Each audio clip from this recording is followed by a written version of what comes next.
What's going on, guys? MadLabmma.com here, bringing you another boxing breakdown, but only this is the one we've all been waiting for, right? Spence versus Crawford. Some would say that this fight is taking place a little too late. I'm of a different mindset. I think that this fight shouldn't take place any later, but I think it's happening at a good time. I think both of these guys are still primed. I think both of these guys still have both of their wheels under them. So I think this is actually a perfect time for this fight to take place. I don't think it's too late. I would have liked to see it a little bit earlier maybe, but I definitely don't think this is too late. I think this is going to be a spectacular fight from two spectacular fighters. What I do want to bring to the table is a very unbiased opinion, which I always do, and I never beat around the bush with you guys. And I will tell you this. You will see many of outlets coming out with breakdowns. You will see many people that all of a sudden come out of the woodworks and they're going to start talking boxing to you. I'm going to tell you that you need to understand the facts of the fight here are is if anybody has a strong stance on this fight, do not listen to them. There is no possible way to have a strong stance on either side.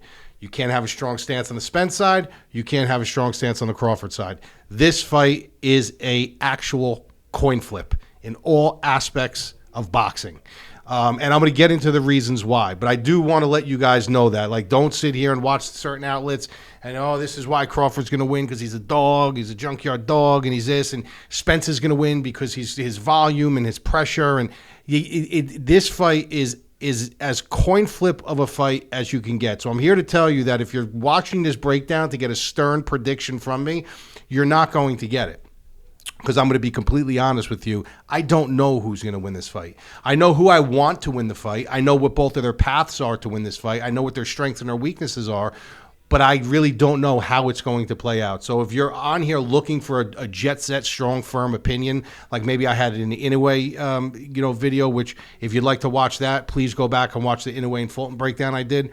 But this one, no. I'm not going to lie to you guys. I'm not going to pick a side and say, well, this is why. I'm not going to do that. I'm going to tell you that this is as much of a coin flip fight as you possibly can get. I know who I want to win the fight, and I will be completely honest with you. I do want Errol Spence to win the fight. I'm a big Errol Spence fan. I've been for a very long time. I give credit to my father for that. My father's been on him since he was very, very young. He was the one who said, keep your eye on this kid, and I really started to hone in on him and watch him. And my father's takes on him were absolutely pinpoint accurate. So I do give him credit for that. But to say that I'm going to come in as a Spence fan and say, yeah, Spence is going to win this fight is absolutely foolish and just not of boxing knowledge. First of all, you have to look at what makes a great fight, right? We obviously know that styles make fights and matchups make great fights as well. When you look at previous past, right? Let's go back down memory lane a little bit in boxing. And you look at the trilogies between Barrera and Morales. You look at the trilogy with Gatti, Ward. You look at some of the greatest trilogies. So even they don't even have to be trilogies. They just fights. Hagler Hearns, Leonard Duran. When you look at these fights, what did they all have in common? They all had one thing in common. And all of these fighters had the ability to change the momentum in fights with their abilities and with their cerebral boxing. Whether it was one punch can change the complexion of a fight, but there were always ebbs and flows in these fights. When you look at Gatti Ward, these guys would go back and forth. Momentum would shift one way, then all of a sudden momentum would shift the other way. These guys both had the ability to change the pattern of the fight within seconds. You look at all the great fights. That's the way it was. That's Barrera Morales. The same thing. It was just back and forth. Momentum shifting one way, momentum shifting another way. In order to have a fight like that, it can't be one boxer has all the answers and the other boxer has few. Both of them have to come and play in concert with each other and have answers for every path. And both of these guys actually do. Guys, what's going on? Mike from the MadLabmma.com, bringing you full breakdowns on boxing, MMA, and everything else we can actually talk about. Do me a favor. It's free. Subscribe to the channel. Hit the notification bell. Comment on the videos and like them.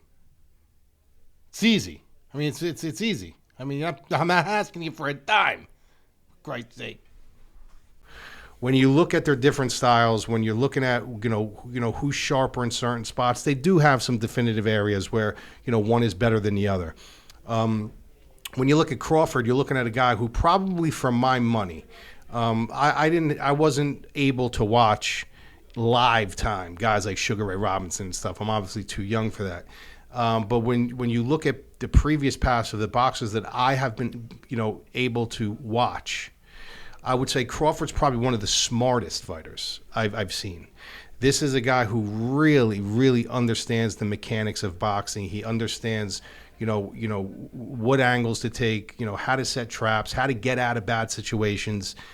He's an extremely cerebral fighter. I mean, if you really, really, really watch him, you don't even need to know so much about boxing to see how intelligent his ring IQ is.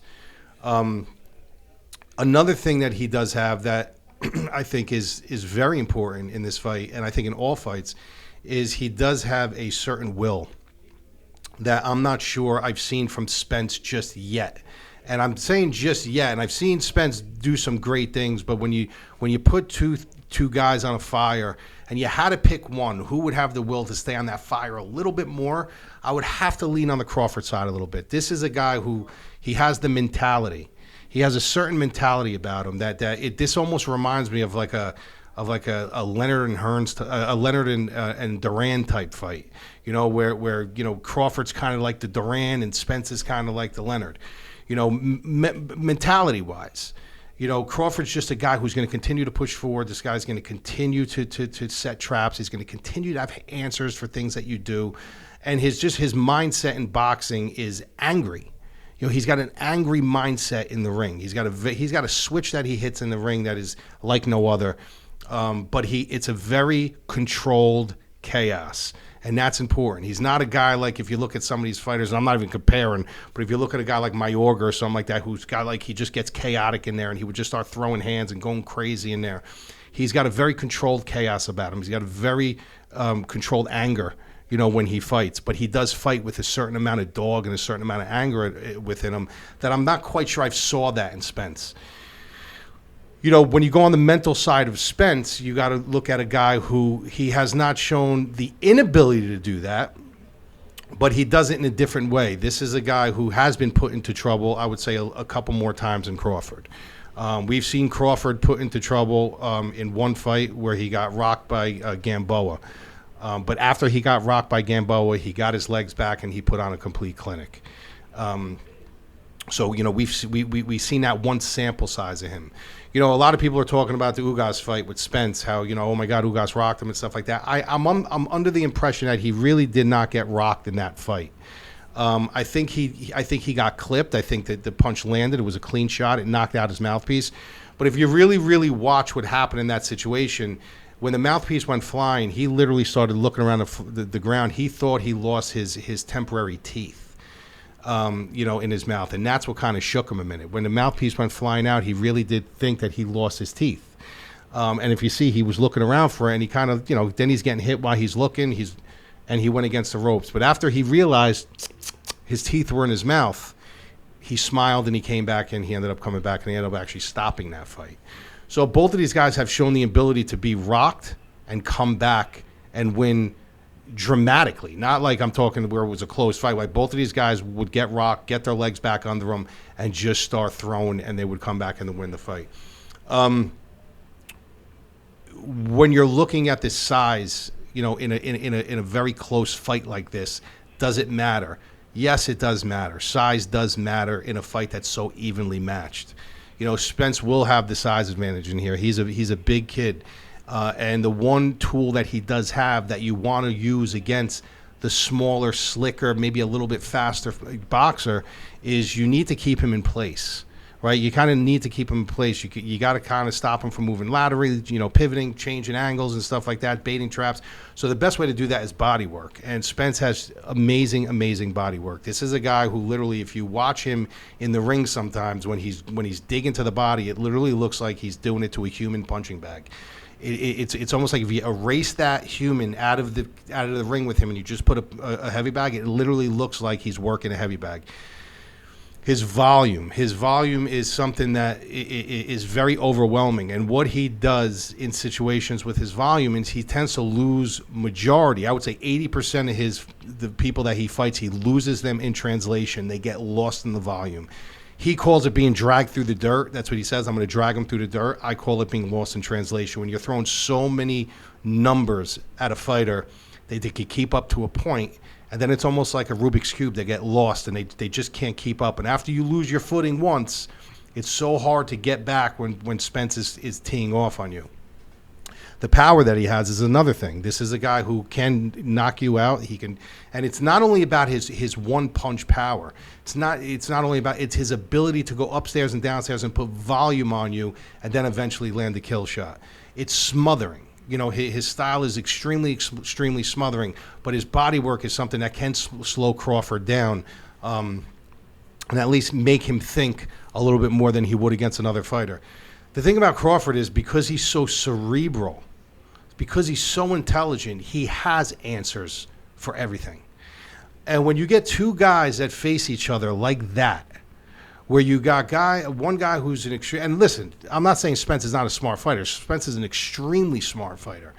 But when you're talking about pulling strings in a fight like this, where every little minor detail matters, you have to give an edge to one guy in a certain department. And I would just say the guy with the better ring IQ is Crawford. I don't see many things that he does wrong decision-wise, where I've seen Spence make some wrong decisions in there. I've seen him like bite down on the mouthpiece and start going deep in certain situations where he really didn't need to. Crawford does things that he sees things in slow motion. He sees things coming. He knows things that he wants to do. He knows what works and what doesn't. He knows certain ways to make adjustments, when to make them, how to make them, and to kind of throw you off in the process of doing it.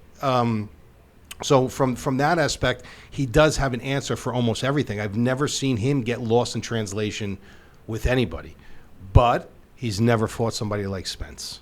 Spence is a guy that if anybody's going to lose Crawford in translation, if anybody's going to be able to put a puzzle on Crawford, that he's going to have to think a little bit more about it. What kind of adjustment do I got to make? Go into the corner and start saying, what do I got to do now? Let me see.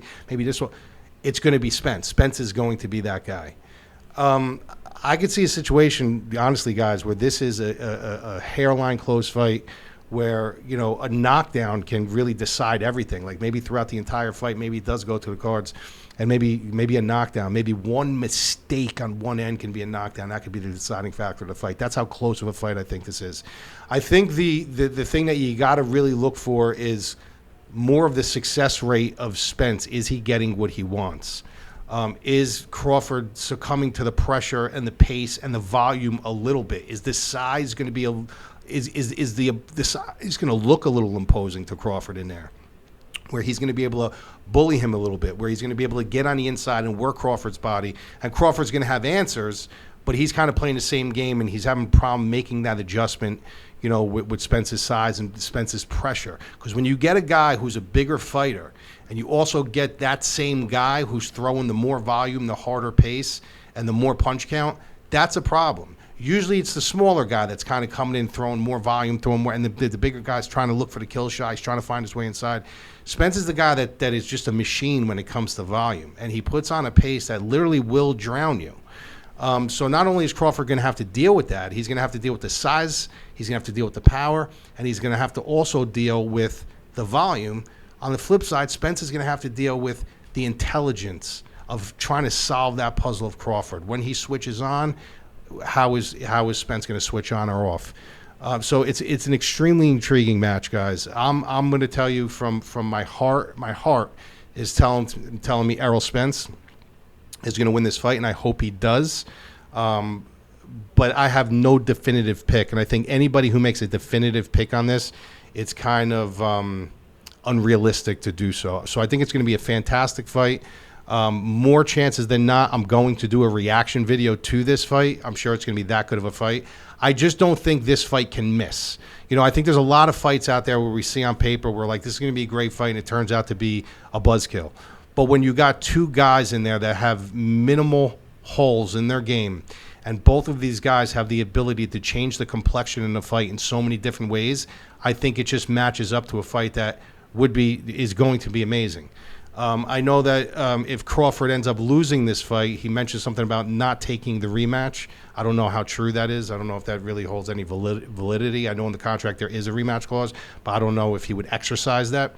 I'm kind of hoping that it's a fight where they have to. I'm kind of hoping it's that kind of fight, that it's that close, it's that much of a great fight that it's almost like it just can't be, the rematch can't be denied. And I think it will be. I think we're in for a great night of fights. I think we're in for a great week of fights, to be honest, guys. I think that we have, we have Inoue and Fulton coming in the next 24 hours. We have UFC 291, and we have Spence Crawford. So it's going to be an amazing week. Amazing week. Please like, subscribe, and comment below. Tell me your thoughts. And if you do have a prediction, let me know your prediction. I'm very curious to know. But and I'm not saying you're not entitled to a prediction. What I am saying is that to make a stern prediction and to go out on a limb and say, I am confident that XYZ is going to win this fight, I think it's unrealistic. I think it's that close of a fight, and I think it's going to be the minor details that need to be 100% on both sides for one of these guys to win this fight. If one detail is missing or one mistake is made, that is going to be the difference in the fight. So enjoy the fights, and I will see you guys on the post-fight.